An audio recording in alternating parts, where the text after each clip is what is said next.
அஸ்ஸலாமு அலைக்கும். வாங்க நம்ம காடை பிரட்டுவோம். காடை சுத்தம் பண்ணி எடுத்து வச்சுருக்கேன். 3 தக்காளி எடுத்து பேஸ்ட்டாக அரைச்சி வச்சுக்குவோம்.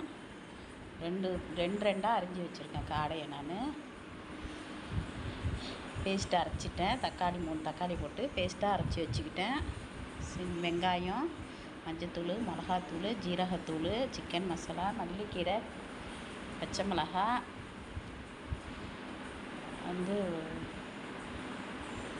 சட்டி அடுப்பில் வச்சுருவோம். மிளகுத்தூள் எடுத்து வச்சுருக்கேன்.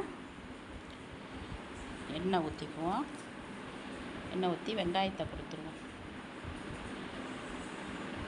வெங்காயத்தை கொடுத்து நம்ம வதக்குவோம்.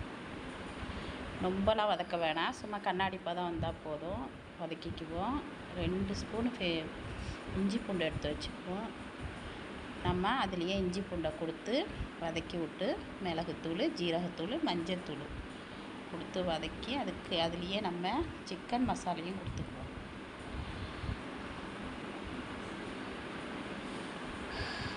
கொடுத்து வதக்கி விட்டு தக்காளி பேஸ்ட்டை நம்ம அதில் கொடுத்துருவோம். கொஞ்சம் நல்லாயிருக்கும் கிரேவி மாரி. மிளகுத்தூள் 2 ஸ்பூன் கொடுங்க, நல்லாயிருக்கும். இஞ்சி பூண்டுலாம் கொஞ்சம் கூட கொடுத்துக்குங்க, நல்லா சாந்து காணும். அதில் கொஞ்சம் தண்ணி கொடுத்துருவோம். தண்ணி கொடுத்து நம்ம காடை அள்ளி அதில் வச்சுருவோம். ரொம்ப நேரம் வேக வேண்டியதில்லை, கொஞ்ச நேரம் வெந்தால் போதும். பச்சை மிளகாவும் கருவேப்பிலை உப்புலாம் கொடுத்து நம்ம மூடி போட்டுருவோம். மூடி போட்டு வேகட்டும். வெந்துருச்சான்னு பார்ப்போம். நல்லா கொதிக்குது. இன்னும் கொஞ்சம் சுண்டுனா கிரேவி மாரி நல்லாயிருக்கும். இப்படியும் வச்சுக்கலாம். இப்படி வச்சு ஆனை மாரி ஊற்றி சாப்பிட்டுக்கலாம்.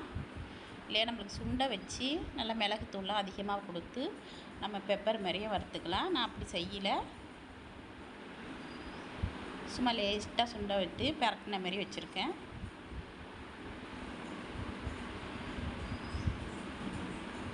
மேலே மல்லிக்கீரை கொடுத்துருவோம். இதான் காடை ரோஸ்ட்டு. இது சாம்பாருக்கு, ரசத்துக்கு சும்மா கூட அள்ளி போட்டு சாப்பிட்லாம். நான் கீரை பருப்பு போட்டு ஆக்கியிருக்கேன். அவ்வளோதான் காடை ரோஸ்ட்டு. பிடிச்சிருந்தா லைக் பண்ணுங்கள். அஸ்ஸலாமு அலைக்கும்.